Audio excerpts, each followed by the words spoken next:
on October 21st. I'll conclude and continue.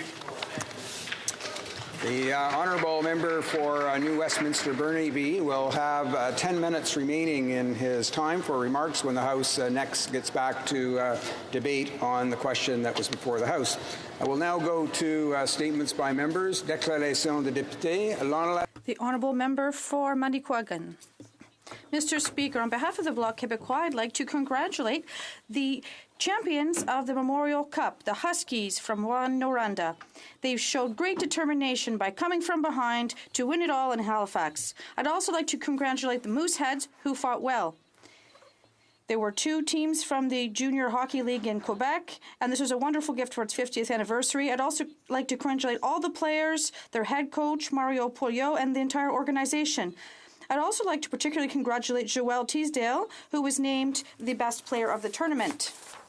This is a wonderful feather in his hat.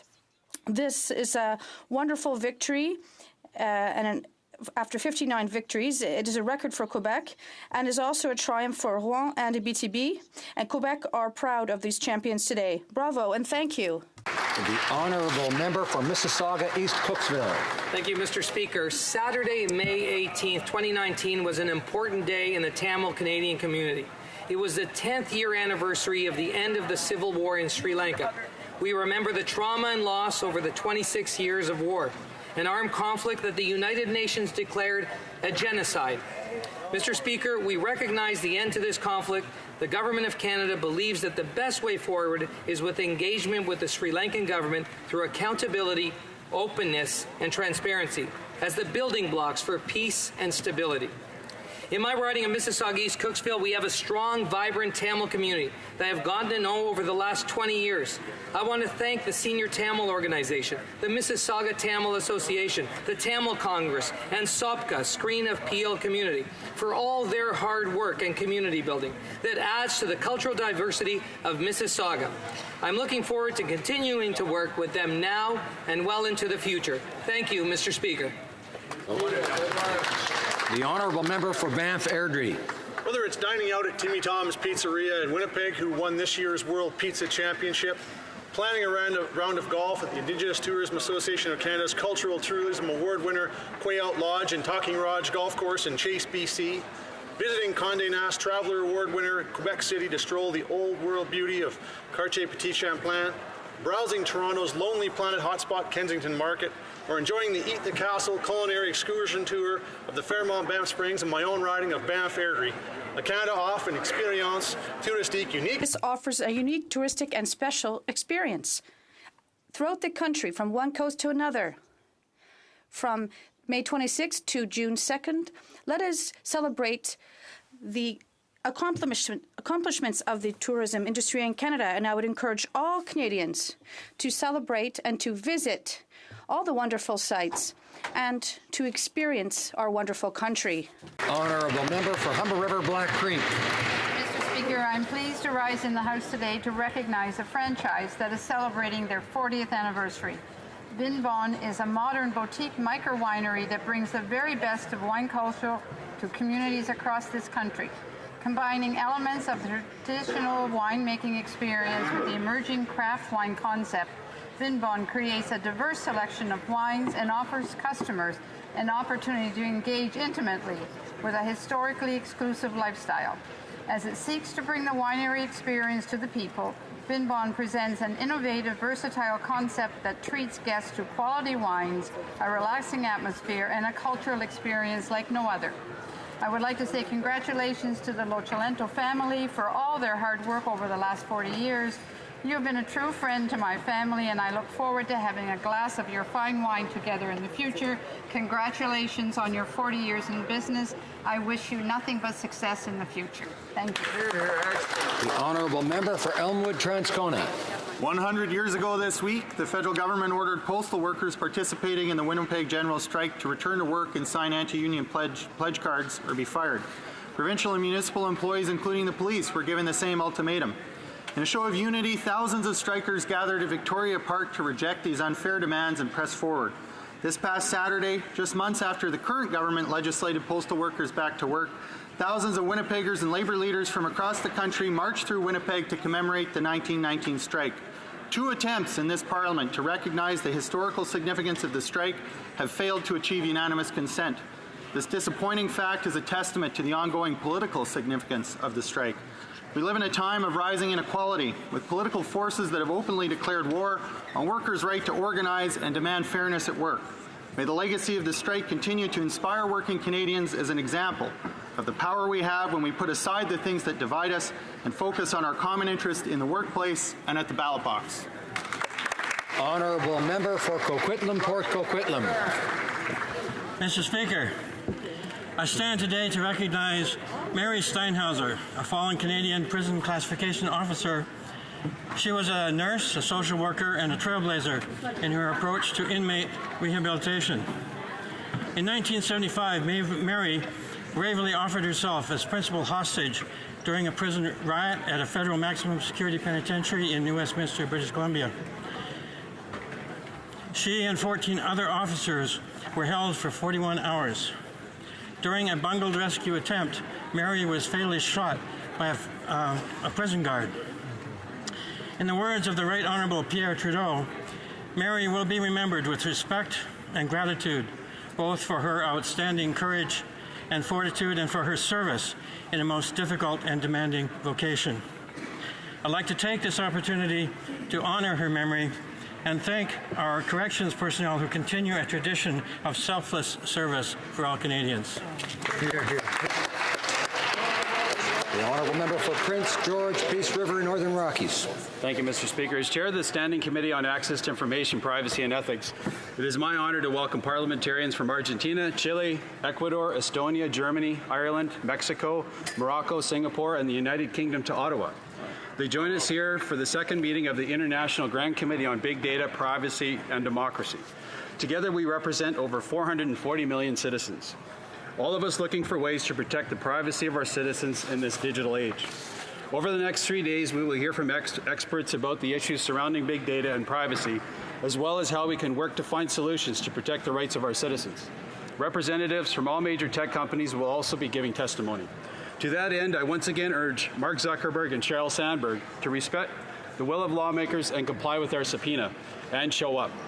To my international colleagues, welcome to Canada. The Honourable Member for Lac-Saint-Jean. Mr. Speaker, since May, the former Saint Jean Juvenat has been welcoming new students to its multi-resource entrepreneurial centre. Some 15 entrepreneurs have begun forestry harvesting training.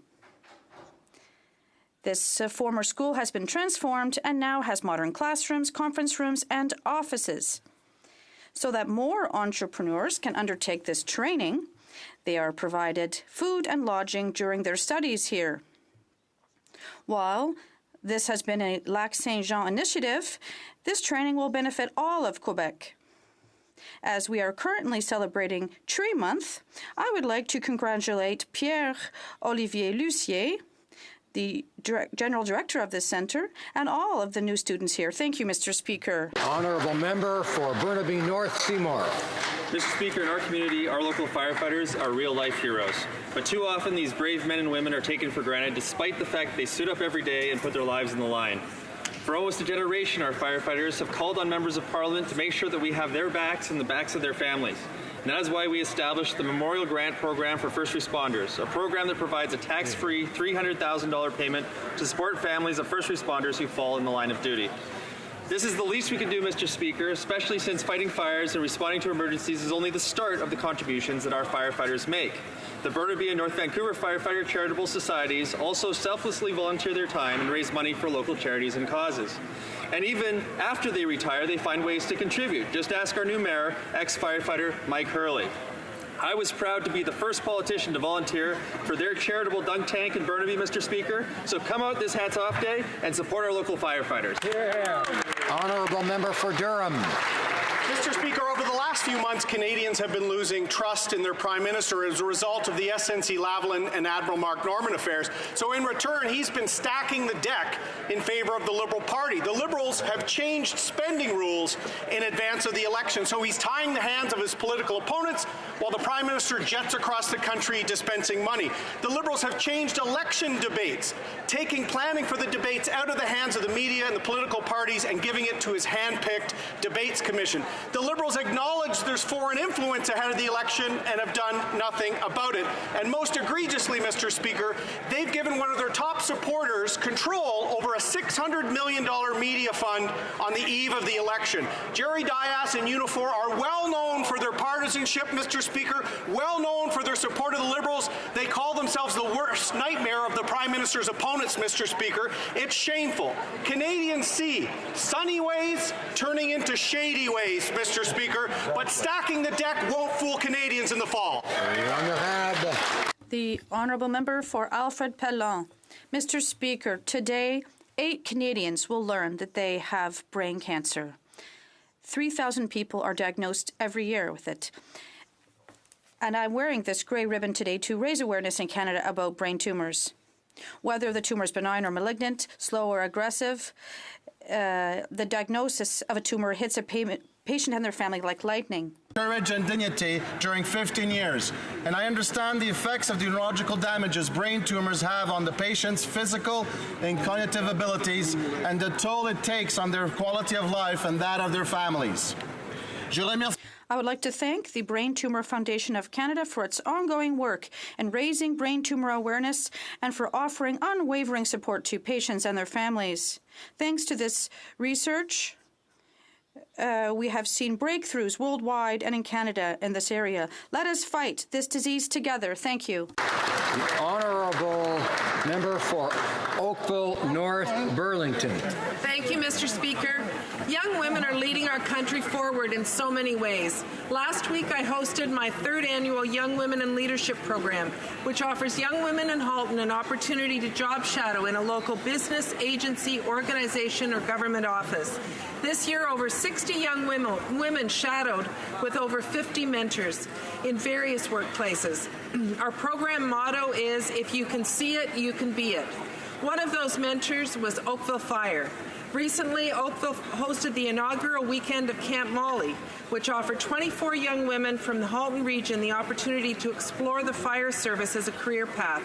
Camp Molly was created by Oakville's Deputy Fire Chief Monique Belair to break the stigma that firefighting is a man's job. Congratulations to all the young women in our community who are breaking barriers. Thank you, Mr. Speaker. Honourable member for Louis Saint Laurent. In less than 150 days, Canadians will be able to kiss goodbye to the Liberal government.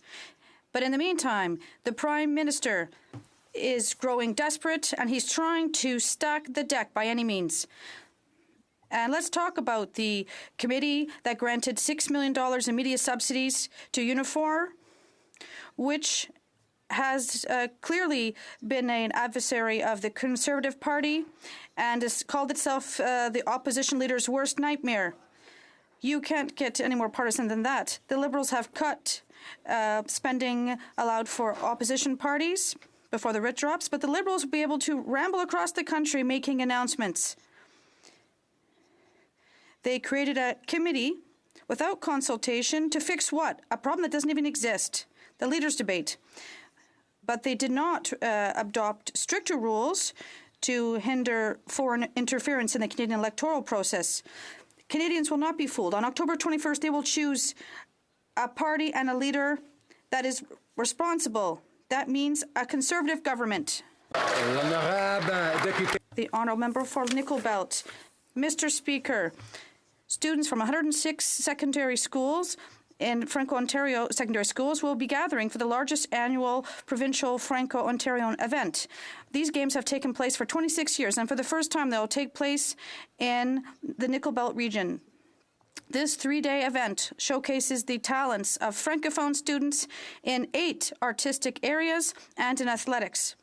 This gathering of Franco-Ontarian pride is a perfect way of cooperating, honoring these students allowing them to shine in athletics, cultural activities, and artistic expression.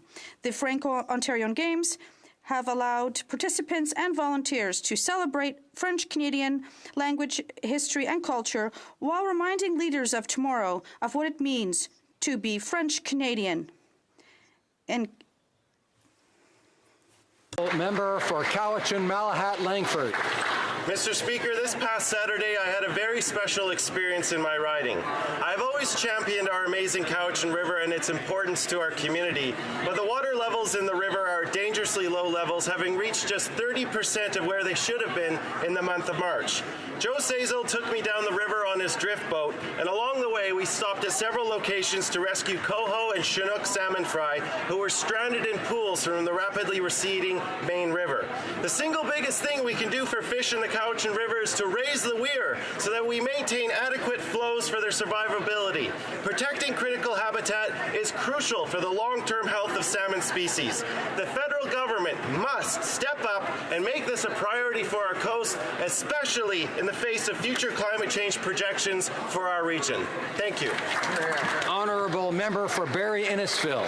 In a signal that Liberals have absolutely no respect for the intelligence of Canadians, there was the Environment Minister in a bar in St. John's caught on video in all her honesty saying, and I quote, "I gave them some real advice. I said that if you actually say it louder, we've learned in the House of Commons, if you repeat it, if you say it louder, and that was your talking point, people will totally believe it." Well, given her admission, let's look at what the Minister has repeatedly, loudly, over and over in the House of Commons to try to get Canadians to totally believe her. The carbon tax will be revenue neutral. Canadians will give more than they pay in the carbon tax, and we need a price on pollution. Well, Mr. Speaker, Canadians are much smarter than the Liberals and this Environment Minister give them credit for, because on October 21st, Canadians will use the loudest and most powerful voice they've been given in our democracy, and they will repeat it over and over, not in this House of Commons, but in ballot boxes across this great nation by marking an X for the Conservative Party of Canada and totally rid Canada of this failed Liberal experiment. The Honourable Member for Kitchener South Hespeler. Saturday night was one of those times in sports history when the emotions of millions of passionate Canadian fans were united in sync. Riding the roller coaster of emotions, Canadians across Canada were united in cheering on the Toronto Raptors. Down 15 points in the third quarter, the Raptors made an amazing comeback as we, the North, defeated the Milwaukee Bucks. Passionate and loud cheers echoed not only in the arena, but even louder outside in Jurassic Park. Wherever Canadians were watching, we were all cheering on our basketball heroes. Kawhi Leonard, Kyle Lowry, Pascal Siakam, Fred Van Fleet, Serge Ibaka, Norman Powell, and Marc Gasol as the Raptors head to their first ever NBA Finals. Canadians are united behind them. See you in the finals, Warriors. Let's go, Raptors! Let's go, Raptors!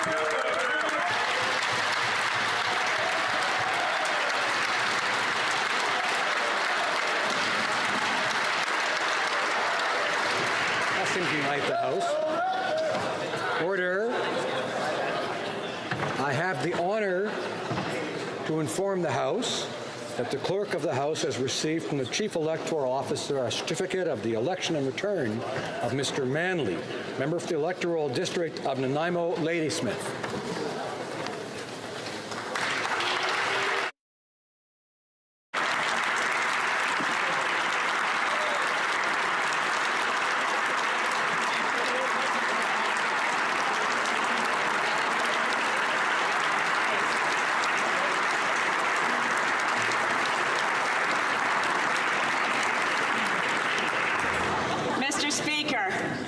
Distinct honor to present to you Paul Manley, member for Nanaimo Ladysmith.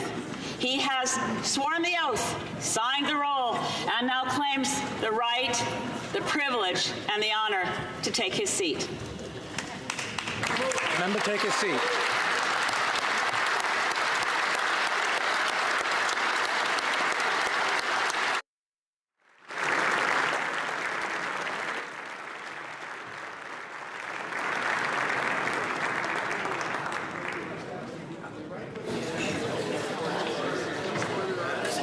Questions orales. questions. The Honourable Leader of the Opposition.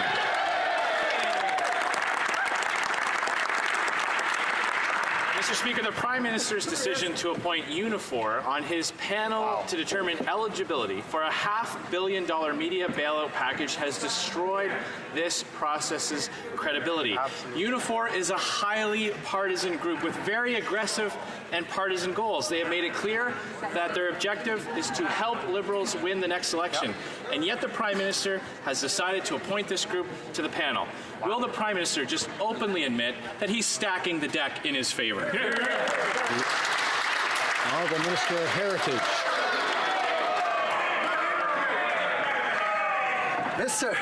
Mr. Speaker, the Conservatives are playing a very dangerous game. Here we know that the newspaper industry has been suffering for 10 years. We know that 41 dailies have closed their door. We know that they've lost about 10,000 jobs, Mr. Speaker. Now the Conservatives think that our journalists can be bought, Mr. Speaker. We totally disagree with that. We trust professional journalism and we're there to support them. Order. I had no trouble hearing the question. I shouldn't have any more trouble hearing the answer. The Honourable Leader of the Opposition. None of the challenges facing the news industry justifies putting an openly partisan group on the panel to determine who gets funding. Unifor has published tweets calling itself the resistance to Conservatives. It's bankrolling partisan attack ads put out by third-party groups run by high-level Liberal operatives. Journalists who are actual members of this union agree that the government's actions has destroyed the credibility of this process and threatens to undermine the independence of the press. Will the Prime Minister remove Unifor from this panel? The Honourable Minister of Canadian Heritage. Mr. Speaker, again, this is a dangerous game. The Conservatives are saying that the journalists can be bought in our country, and we strongly disagree with that, Mr. Speaker. Our journalism is one of the pillars of our democracy, Mr. Speaker. We should be there to support them instead of attacking them like the Conservatives are doing.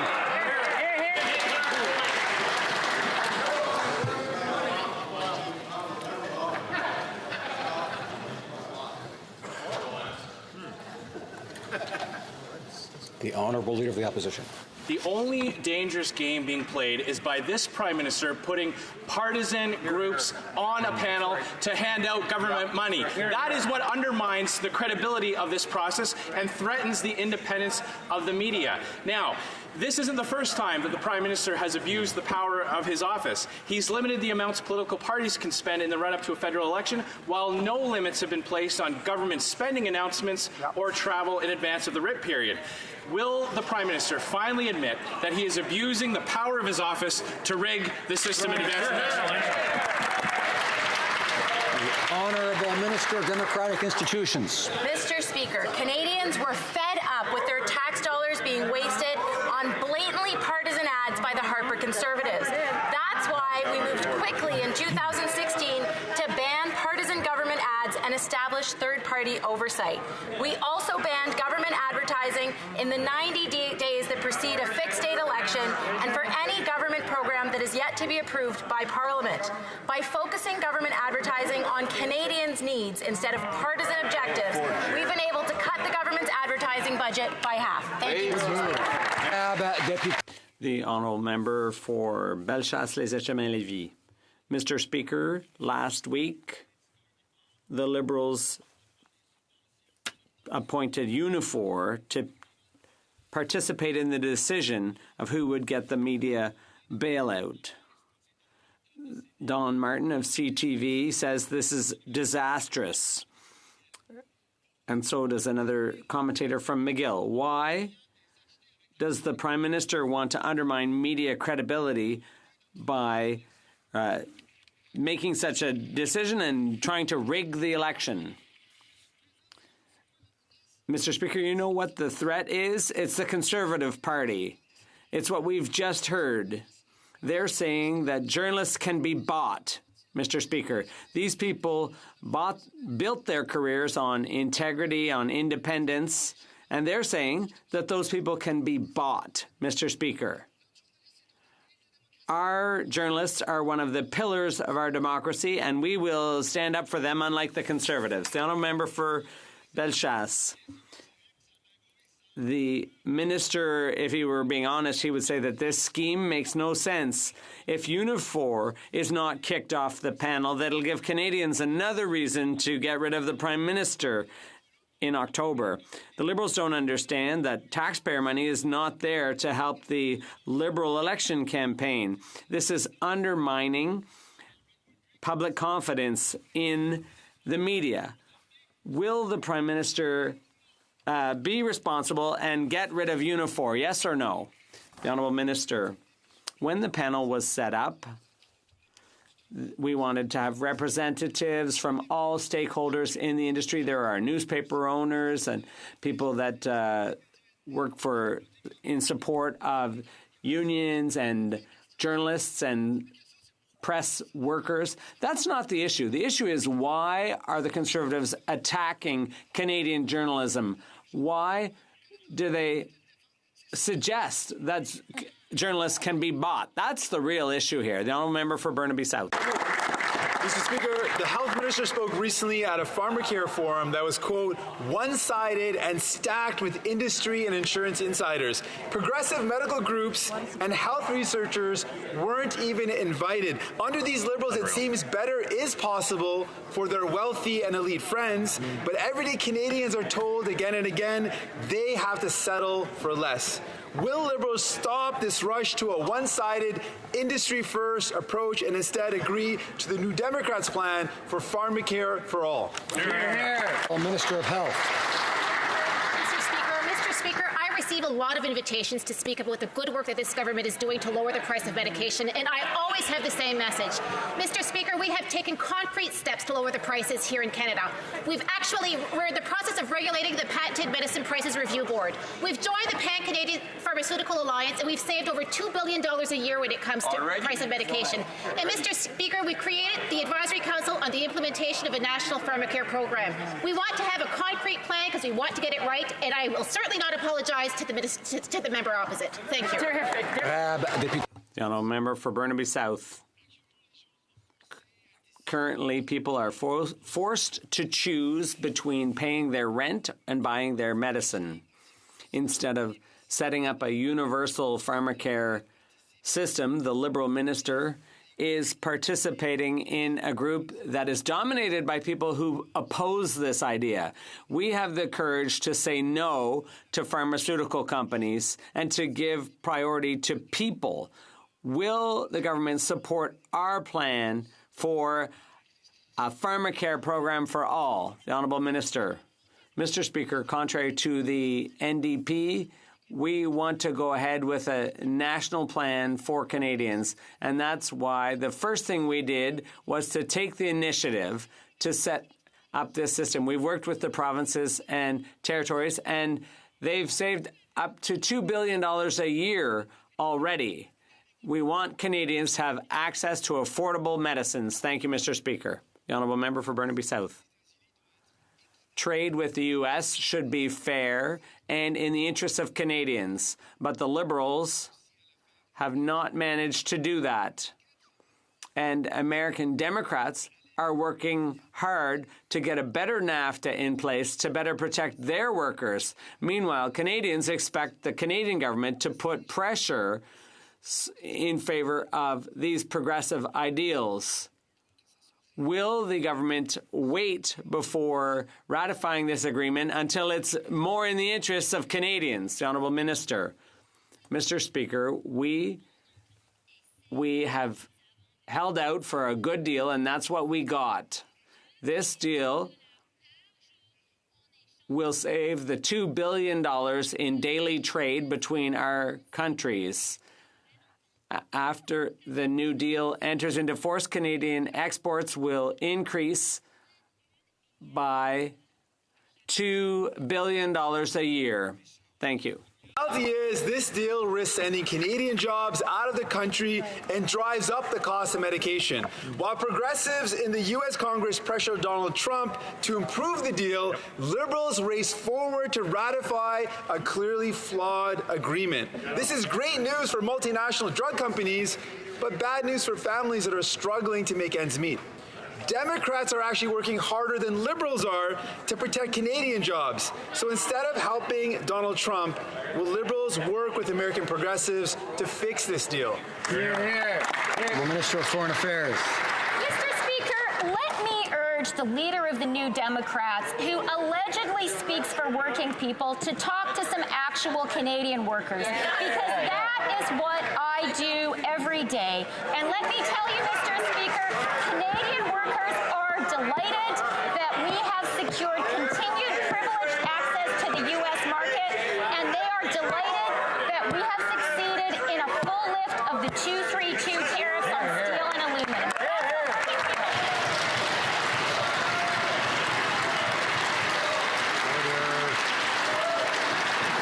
I have to ask the honourable member for Windsor West not to be yelling when someone else has the floor.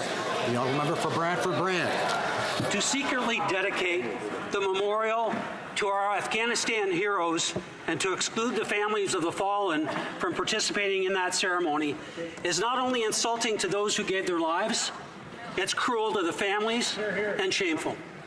The Chief of Defence Staff has already done the right thing and apologized, but the Minister of Defence was at the secret ceremony and obviously knew of the details in advance. Why did he approve a secret ceremony for the Afghanistan memorial?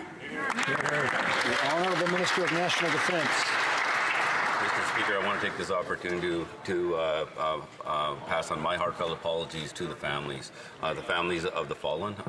As the Chief of Defence Staff has already written a letter to all the families. We will I've directed the department to making sure that this hall and memorial will be made accessible to all the families, and it will be done in an appropriate manner, Mr. Speaker. We will always honor the families of our fallen. Thank you. Honourable Member for Selkirk, Interlake, Eastman. Well, that's too little too late. The Chief of Defence Staff is once again the fall guy for this Prime Minister and this Defence Minister. General Vance has apologized to insulted veterans and families of the fallen who were disrespected when the Afghanistan War Memorial was dedicated in a secret ceremony. Shame. The Defence Minister knew exactly what was going on. He was there, and he didn't see anything wrong with it then. Is the Minister brave enough to look each and every one of those families in the eye and say that he's sorry to them personally? Honourable Minister of National Defence. Mr. Speaker, I stand up in this House and I stand up in the public to be able to apologize for the insensitivities of that ceremonies. As I stated, I've directed the department to making sure that the hall is accessible to all the families, Mr. Speaker. I've been able to meet some of the families when they actually visited Kandahar at the memorial site as well. We need to always honor the families of our fallen, and that's exactly what we're doing, Mr. Speaker. Thank you. The Honourable Member for Chicoutimi-Le-Fjord. Mr. Speaker, on May 13th, the cenotaph from the Kandahar airfield, a memorial to fallen soldiers in the Afghan war, was secretly moved to Ottawa and dedicated with a total lack of empathy. Families who lost loved ones in Afghanistan felt betrayed. The Defence Minister should rightly apologize. Why was the ceremony hidden from the media and, above all, the families? The Honourable Minister. Not only I apologize, the Chief of Defence Staff apologized for this insensitivity to the families of the fallen. I also want to. I understand that the members are trying to go here with this. The decision that they for this memorial, Mr. Speaker, was made back then when the member was parliamentary secretary to National Defence. We were also, Mr. Speaker, want to make it accessible to all the families, but also the public memorial, Mr. Speaker, will be announced, and so that the entire public can honor the sacrifice of our fallen. Thank you. The Honourable Member for Beauport-Limoilou. Mr. Speaker, every year commemorations of World War II are sad and stressful for the organizers. Our French cousins in Bernières-sur-Mer, where thousands of Canadians landed on June 6, 1944, they learned through the media that this year 40 Canadian veterans would no longer be attending, with only a few days' notice. Mr. Speaker, doesn't the minister think that it would have been more dignified and honourable to inform the municipal authorities himself? The Honourable Parliamentary Secretary to the Minister. Mr. Speaker, The list of people to travel to Bernières-sur-Mer is not yet finalized. On June 6th, the delegation will attend two Canadian ceremonies, and one Canadian and one international ceremony. The official list of participants has not been finalized, but we're working on it. Speaker, the reason military families and Afghan veterans were upset by the secret ceremony a few weeks ago was the fact that this government in 2016 canceled the national monument to the Afghanistan mission. Having the Chief of Defense Staff apologize and write letters for that minister's incompetence, Mr. Speaker, is not enough. Will the minister stand in this House today and give a date on when a national public memorial for our Afghanistan mission is completed?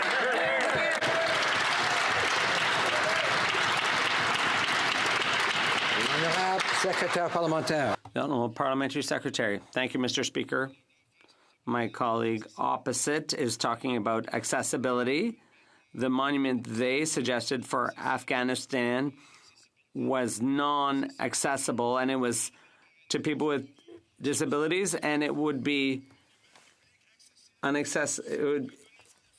we want to have a monument that's accessible to all Canadians. We've broadly consulted with veterans, their families, and other stakeholders. It might take a bit longer, but we'll get it right, Mr. Speaker. Mr. Speaker, that member should access the site by visiting the Naval Monument right beside where the Afghanistan Monument was going to be. They've broken promises to veterans on pensions. They paid for veteran benefits for a cop killer while they allowed veterans to wait for PTSD benefits with skyrocketing waiting times. They've had 4 ministers of Veterans Affairs, Mr. Speaker, but 1 defense minister who has allowed failure after failure to occur. Will he stand in this place and apologize to the families of our fallen from Afghanistan? The Honourable Parliamentary Secretary. Mr. Speaker, once again, the previous government cut for 10 years everything we had done. We have restored frontline workers. We've consulted veterans. We know what their needs are. Unlike the cuts, the successive cuts at the expense of veterans, the Conservatives, they have no lectures to give us. Member for Essex.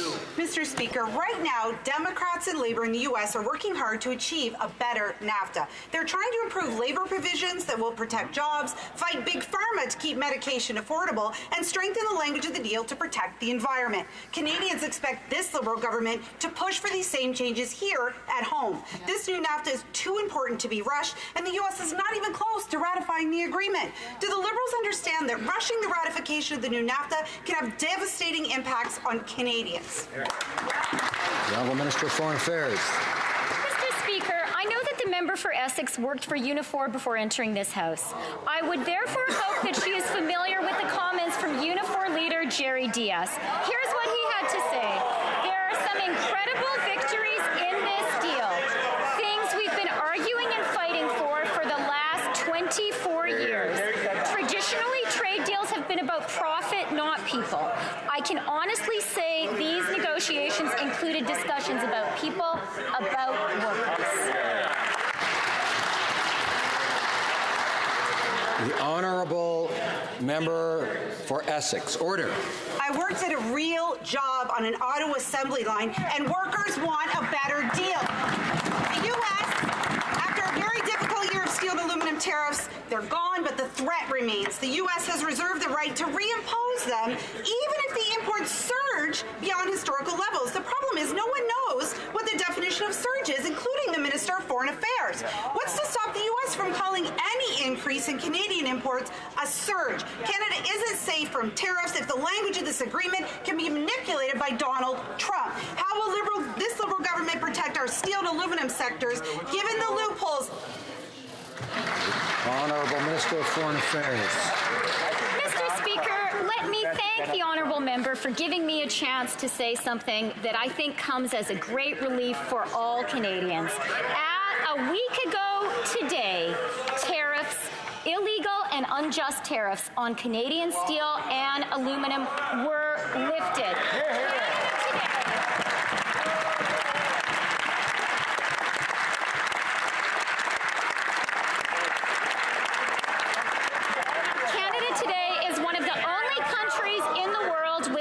unfettered access to the U.S. market, and that's right. L'honorable. The honourable member. Order. L'honorable.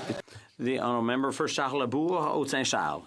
Mr. Speaker, it's not enough that ISIS traitors have been able to come back to Canada, or that illegal migrants have been able to cross our border to be greeted by a welcoming committee. We now learn that Mexican, Peruvian, and Colombian cartel criminals are living quietly in Canada. This is another consequence of our Prime Minister's Pollyanna view. What is the plan to remove these criminals from Canada and stop others from entering?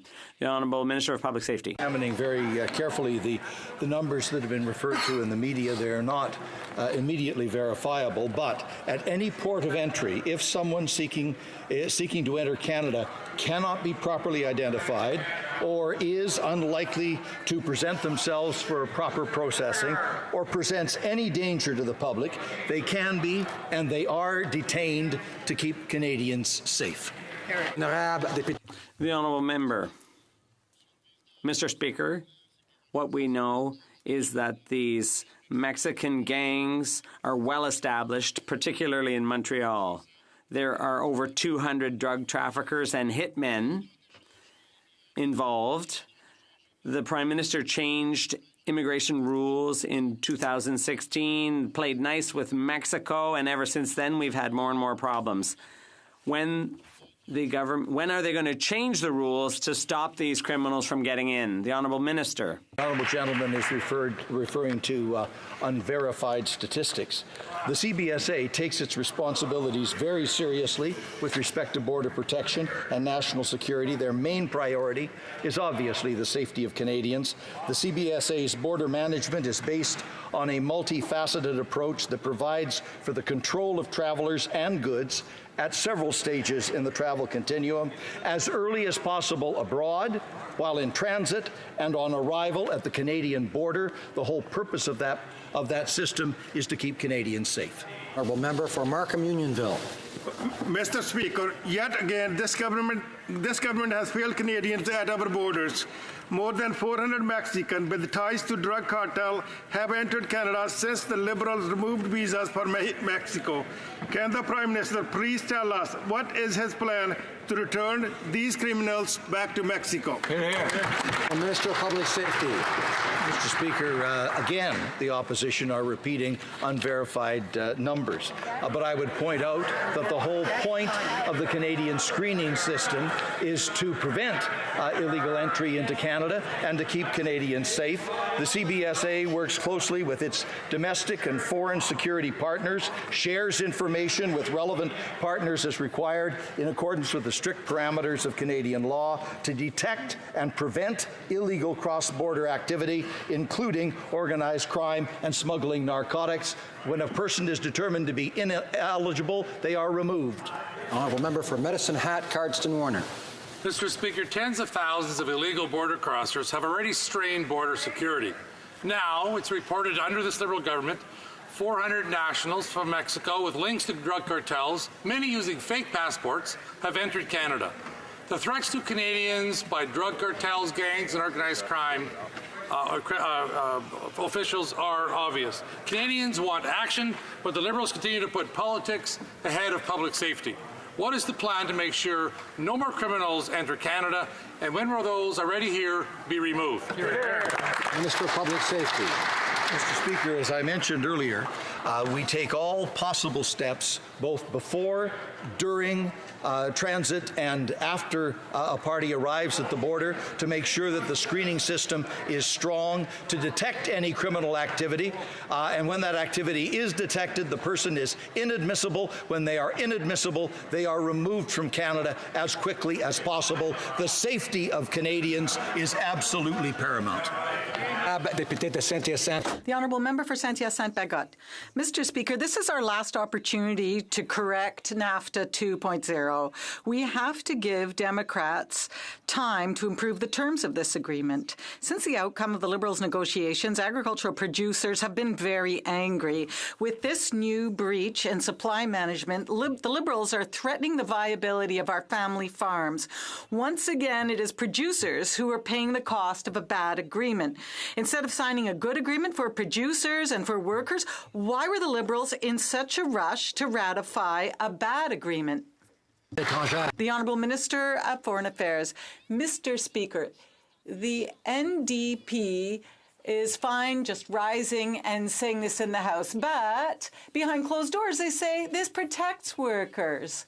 This was signed in an event at Ottawa, and the member for Rosemont-la-Petite-Patrie said that the new agreement was, and I quote, the best possible agreement. The Honourable Member for Berthier-Maquinanger. Mr. Speaker, with the new breaches in supply management, once again, producers are the biggest losers in the recent agreement that was signed. On the other side of the border, Democrats are working hard to improve the terms of the agreement. They want to protect workers and fight against the increase in costs of medication and guarantee protection of the environment. That agenda makes sense. Mr. Speaker, rather than rushing to ratify an agreement, why does the Liberal government not take this opportunity to correct all the flaws in this new NAFTA agreement? The Minister of Foreign Affairs. Mr. Speaker, just allow me to continue to quote the member for Rosemont-la-Petite-Patrie. He said, and I quote, "I want to congratulate everyone for the fantastic work that they did." And he continued on to say that this was the best agreement possible and that it would protect workers throughout the country. And we agree. Honourable Member for Calgary Centre. It's National Accessibility Week, and this is an opportunity for all of us to recognize the contribution of Canadians with disabilities and to help raise awareness about the need for greater accessibility and inclusion in our society. While our government is breaking down barriers, many still exist. Can the Minister of Public Services, Procurement and Accessibility inform the House how our government is taking action to ensure an inclusive, accessible Canada for all? Honourable Minister. Mr. Speaker, I thank the Honourable Member for Calgary Centre for his tireless effort and advocacy on behalf of citizens with disabilities. This is indeed National Accessibility Week, Mr. Speaker, the third annual that our government has put forth. This week we celebrate the contributions of individuals and organizations who are indeed removing barriers. We also, God willing, have the Accessible Canada Act here in front of the House of Commons again this week so we can remove barriers in the law and create a proactive system to make sure that everybody is treated equally. Mr. Speaker, I want to thank all the advocates who made this law the best that it can be, and I reiterate our government's commitment to accepting all the amendments put forth. The Honourable Member for Calgary Midnapore. Mr. Speaker, the Prime Minister changed the Elections Act for his own benefit and decided on the format of debates without any consultation. And now we're learning that he appointed partisan activists to choose which media would receive more than $500 million in subsidies. When will the Prime Minister admit that he's trying to rig the elections? The Honourable Minister. Mr. Speaker, this is a dangerous game that the Conservatives are playing. They are undermining many of our democratic institutions, whether it's the CEO of Elections Canada, the Commissioner of Canada Elections, the Debates Commissioner, and now independent journalism and media. Mr. Speaker, these games have to stop. Our democracy depends on it. Thank you, Mr. Speaker. The Honourable Member for Calgary Midnapore. Mr. Speaker, instead of safeguarding the upcoming election against foreign interference and protecting the privacy of Canadians and their data, the Prime Minister was too busy trying to rig the election for his own personal gain. And now he wants us to believe that his partisan panel will fairly distribute funds to media outlets when its membership has clearly expressed their intention to campaign against the Conservatives in the next election. Why doesn't the Prime Minister just admit that he's trying to stack the deck to win the next election?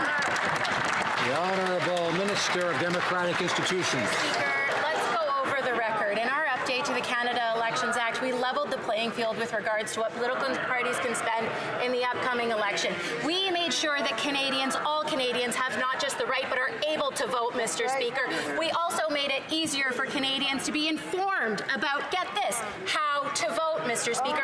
We've re-empowered the CEO of Elections Canada to speak to Canadians about voting, and we've given the Commissioner of Canada Elections even more power and authority to ensure that this Elections Act is fair and it's being able to be enforced. Let's talk about that, Mr. Speaker, and let's make sure that we're all working for democracy. Thank you, Mr. Speaker.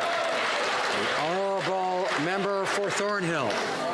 Mr. Speaker, one of the most blatantly stacked decks is the Liberals' partisan election year bailout of news industry fossils, a bailout welcomed by owners and publishers of failing newspapers, doled out by a Liberal panel deciding which newsrooms... I need to hear the question as well as the answers. Order. Order. Ask members to settle down. I don't think any word there was that controversial. Honourable member for Durham. Order. Thornhill. Mr. Speaker, this is a bailout welcomed by the owners and publishers of failing newspapers, doled out by a Liberal panel deciding which newsrooms are acceptable and which are not. The panel stacked by partisan big union bosses, but a bailout denounced, Mr. Speaker, by mainstream journalists. Mr. Speaker, why won't the Liberals accept they can't rig an independent news industry? The Honourable Minister of Canadian Heritage.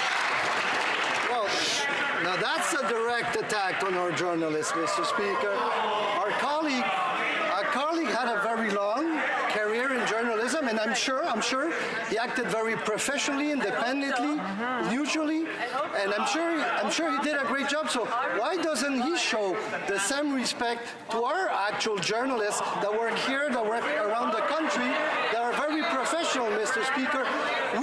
We know we have to act to protect journalism in our country, and I wonder why the Conservatives are attacking them instead of supporting them. Having asked the question, I've of course asked my member for Thornhill to listen to what is said afterward to the answer. And I'd ask other members, including the member for Battle River Crowfoot, to do the same. The honourable member for Thornhill. Mr. Speaker, I'd invite the member to ask the journalists above to give a thumbs up or thumbs down on this outrageous program. But another Liberal election year stacked deck is found in the pre-writ advertising limits imposed on opposition parties, while the Liberals will blow government resources on ministerial campaign-style events. The Liberals also refuse to commit that government departments not release research or reports that may influence public opinion during the summer pre-writ. Mr. Speaker, we know these Liberals are increasingly anxious about October 21st, but have they no shame attempting to rig the election? The Honourable Minister of Democratic Institutions. Before, Canadians were fed up with the partisan advertising under the Stephen Harper Conservatives. Our government has ensured that in the 90 days leading up to the election, there will be no government advertising for programs that are not previously approved by Parliament. Furthermore, Mr. Speaker, we have ensured that there is a level playing field in the lead up to the election. That's fair. That's what Canadians expect, and I would hope that the Conservatives would stop undermining our democratic institutions. Our democracy depends on it. Thank you, Mr. Speaker. Order. The honourable member for Durham will come to order. The honourable member for Esquimalt, Saanich Sooke. Mr. Speaker, last year brought a deteriorating human rights situation for Tibetans, which included further suppression of Tibetan language rights, surveillance programs, and renewed attempts to silence protests through intimidation and arbitrary arrests. Last week, while visiting Tibet, the U.S. ambassador to China expressed concerns about religious freedom and limits on international access to Tibet. He called on China to begin substantive talks with the Dalai Lama on the status of Tibet. Will this government join in this renewed call for China to open dialogue with the Dalai Lama, or will we just stand by as these injustices mount? Minister of Foreign Affairs. Mr. Speaker, our government, and I think in this respect, this is a view shared by all Canadians, strongly believes that human rights need to be a part of our foreign policy, even when it's hard to speak out. When it comes to China, the issue where I have been particularly concerned is the treatment of the Uyghurs. And that is something that we have spoken about publicly. That is something that I have raised directly in meetings with my counterpart, the Chinese Foreign Minister. The honourable member for Longueuil-Saint-Hubert. Mr. Speaker, for 4 years, the media industry has been collapsing, with thousands of jobs being lost. Our democracy is at stake. The leader of the Conservatives clearly stated last week that to deal with the media crisis, he would do nothing. But when you think about it, that's exactly what the Liberals did. After 4 years of studies and committees, they finally announced last week that there would be another committee, a controversial committee, that would hand in its conclusions 3 months before the elections, after the House will have risen. Why did the government wait for 4 years, a full term, before waking up to the media crisis? The Honourable Minister of Canadian Heritage. Mr. Speaker, here's where I absolutely agree. The Conservatives did nothing for decades. And so I congratulate him on that part of his question. Now, on the other part of his question, for a long time now, we have been working to have a program to help professional journalism. The industry is in crisis. There have been 41 newspapers that have closed over the past several years. So contrary to the Conservatives, rather than insult our journalists, we're going to support them because they're a pillar of our democracy. The honourable member for Louis Saint Laurent. Mr. Speaker, the Liberal carbon tax will not bring down greenhouse gas emissions. Proof? Well, in Quebec, we have had the carbon market for 4 years, but in a report tabled by the Minister of the Environment in Quebec, we had 2014, 2015, and 2016, and greenhouse gas emissions didn't even go down.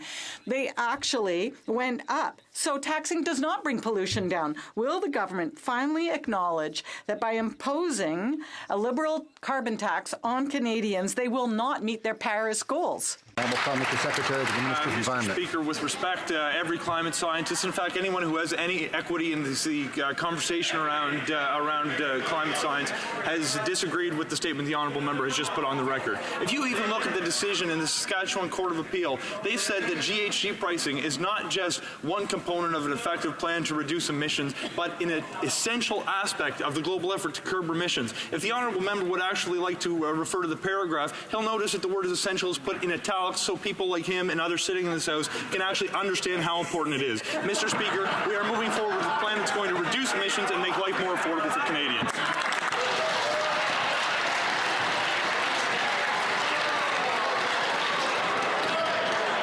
Order. Order. Order. I remind members, including the Honourable Parliament Secretary to the Minister of Environment, that it's not helpful in the House in terms of order to be questioning the ability of members to understand things. The Honourable Member for Abbotsford.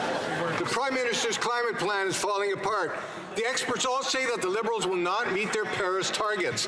Yet the Minister continues to deny the truth. This past Friday, the Minister was caught on video telling Canadians exactly what he thinks of them. She said, "If you repeat it, if you say it louder, if that is your talking point, people will totally believe it." When will the Minister apologize to Canadians and admit that her government will not meet the Paris targets?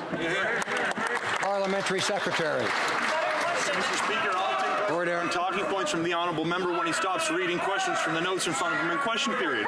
The fact is, Mr. Speaker, we have seen the Conservative members of Parliament in this chamber for months repeat misleading statistics one time after another. They say the big emitters don't pay under our plan. That is false. They say that families are worse off. That is false. They say that our plan won't reduce emissions. False again. The facts are big emitters will pay, families will be better off, emissions will come down, and I will repeat these truths in this House as many times as it takes.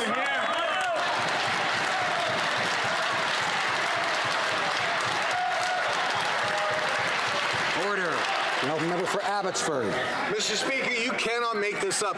The Liberals are going to miss their Paris targets by a country mile. Every credible source says so. Yet the minister was actually caught on video explaining how she was going to convince Canadians that her Liberals will meet the targets. She said, if you repeat it, if you say it louder, if that is your talking point, people will totally believe it. Mr. Speaker, Canadians aren't stupid. They won't be fooled. They don't believe the minister one bit. Will she now admit that her government's plan is failing? Honourable Parliamentary Secretary. The hypocrisy built into the question, the Conservative talking about repeating falsehoods, trying to trick Canadians into believe them, is astounding. I have watched him time after time put falsehoods on the floor of the House of Commons in order to trick Canadians into believing that our plan won't be effective. For the honourable member's benefit, our plan includes over 50 measures, including price on pollution that will bring emissions down and make life more affordable. By 2030, 90% of electricity will be generated from non-emitting sources. Mr. Speaker, we are on the right track. We are going to meet our targets, and I look forward to proving this member wrong from this side of the House after the next election. The honourable member for Beaches East York. Mr. Speaker, as our lives are increasingly lived online and companies increasingly profit from big data and our personal information, we need to respect, protect, and strengthen our privacy and digital rights. Our Parliamentary Privacy Committee has worked across party lines to highlight and take these issues on, and now this week we are joined by parliamentarians from around the world to protect our privacy, strengthen competition, and hold social media platforms accountable.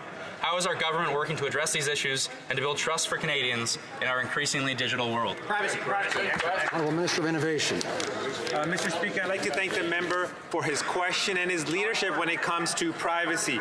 A few days after the leader of the official opposition laid an economic vision right out of 1993, I announced Canada's new digital charter based on Canadian values, based on 10 principles, designed to really help empower Canadians to have more control over their data and also level the playing field for Canadian businesses so they can innovate and grow and create good quality middle-class jobs right across the country. We have a plan for the digital economy, Mr. Speaker. We have a plan for the future, and we'll continue to advance that through the digital charter. Because it's 2019. The honourable member for Calgary-Shepherd. Mr. Speaker, the Liberal government's answer to everything is a new tax on hardworking Canadians. The solution to climate change, a tax plan called the carbon tax. The solution to waitresses getting too many freebies, tax their free sandwich. Now we've learned that the Liberals think life is much too affordable. Their solution, a tax on pop. Will the Liberals come clean on their planned new soda tax? Honourable Minister of Health. Choice, the easier choice for Canadians, and that's why that we've moved forward with our healthy eating strategy. I am so proud that this year that we launched Canada's new food guide, and it was extremely well received by all Canadians. We've also banned industrial trans fats. We're also moving forward with restricting marketing to kids. Mr. Speaker, we are moving forward with a healthy agenda as we want to make sure that Canadians have the best chance to succeed. Thank you, Mr. Speaker. Excellent. The honourable member for Elmwood-Transcona. Manitoba Liberals have called on the legislature to stop holding blood drives in protest of the Canadian Blood Service's discriminatory treatment of gay men. The CBS policy is based on stigma and prejudice, not science. But Liberals in Manitoba have chosen the wrong target for their outrage, Mr. Speaker. The outrage isn't that well-meaning Canadians are organizing blood drives. The outrage is that these Liberals, the ones right here in Ottawa, have had almost 4 years to stop this discrimination, 4 years to finally treat gay men who want to save lives with respect, and they're still waiting. So when is it that these Liberals will finally fix the problem? Minister of Health. As it's one of the safest blood systems in the country. I'm proud that our government has taken further steps to reducing barriers that were preventing men from having men who have sex with men from donating blood. This year, just last month, we announced that the deferral period was reduced from 1 year to 3 months, and I'm looking forward to continuing this work to make sure that we get it to zero. Thank you, Mr. Speaker. The member for Tobique-Mactaquac. Mr. Speaker, last week I visited Tobique First Nation and toured the site where the community is renovating and expanding the Maliseet Gas Bar and Convenience Store. Once completed, the expansion will offer customers an enhanced location, additional shopping options, and convenience services while creating additional employment for both members of the community and members of the surrounding area during construction and beyond. Our government is pleased to have supported this vital project with a contribution of nearly $400,000 through the Community Opportunity Readiness Program. We know that Indigenous peoples are the fastest growing population in Canada and yet are underrepresented in the workforce. Can the Honourable Minister of Indigenous Services please tell me what we are doing to support these people? Outstanding, TJ. Minister. honourable member for the question on this essential matter facing our country. Ensuring that First Nations, Inuit and Métis are able to fully contribute to and share in Canada's economic success is a critical part of advancing reconciliation and self-determination. That is why Budget 2019 will invest $78.9 million in the Community Opportunities Readiness Program to support more First Nations and Inuit entrepreneurs, and $50 million for Métis small and medium-sized entrepreneurs. We will continue to work with Indigenous partners to share in and contribute to Canada's economy, because when Indigenous people succeed, Canada succeeds. The Honourable Member for Mégantic-Larabe. Mr. Speaker, what does the Minister of Agriculture not understand by the word advance? 3 weeks is an eternity for canola producers when silos are full and money is scarce. And the Minister is telling producers to still wait a few weeks. It took months of pressure on the part of provincial premiers, the leader of the official opposition, and canola producers for the Prime Minister to finally be interested in canola. So rather than empty words and promises, when will the Prime Minister stand up to China? Producers want to sell their canola. What is the government doing to help them? The Honourable Minister of Agriculture. Mr. Speaker, I can assure you that we are working very hard to open up the Chinese market to our canola producers. And to help our producers, in the meanwhile, we have increased the advanced payments program. And I can assure you that we're working very hard for this to happen as soon as quickly. We're changing regulations. And we are going to come to an agreement with the 36 organizations responsible for dispersing these funds. We will stand up for our producers. The Honourable Member for Repentigny. Mr. Speaker, the Federal Court of Appeal of BC came down in favour of the federal government. Ottawa can now shove a pipeline down our throats and we'll have no say. Even if it's British Columbia or Quebec who don't want it, that the citizens don't want it, doesn't matter. First Nations don't want it, that doesn't matter either.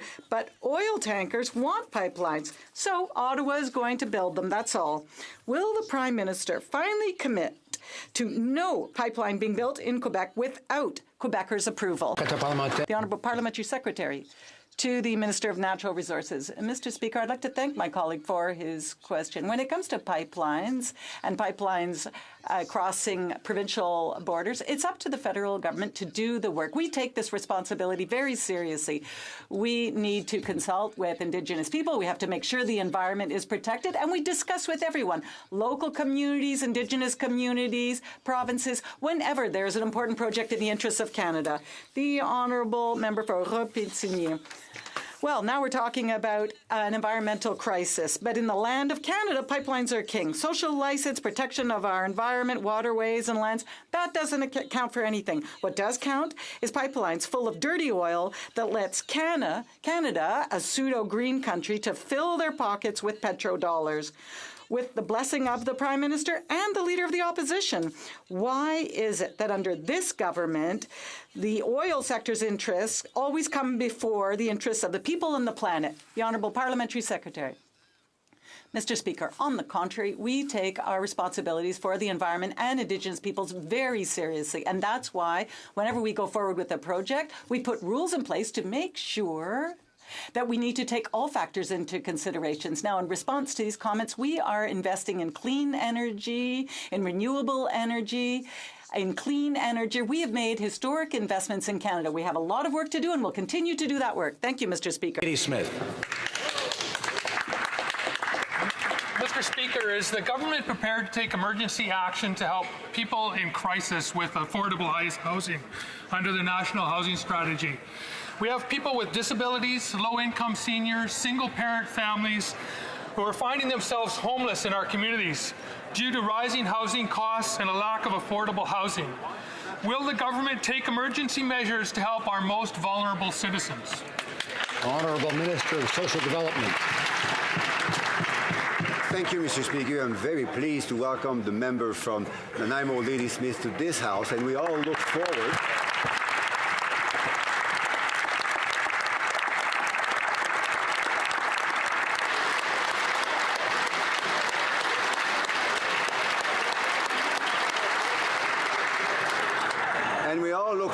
to working with him on all issues of matter to his constituents, including giving every Canadian in his riding a safe and affordable place to call home. I have very little time to inform him of the national housing strategy, but I look forward to talk to him on the very important details, including reducing chronic homelessness by at least 50%, giving 500,000 Canadian families a safe and affordable place to call home. Thank you.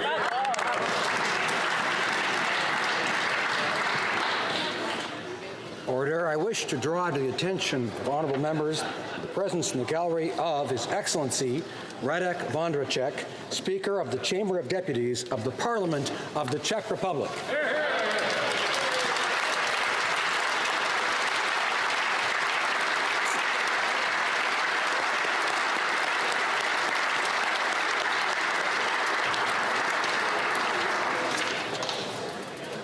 I would now like to make a statement regarding the use of unanimous consent in the House in light of recent use of this procedure.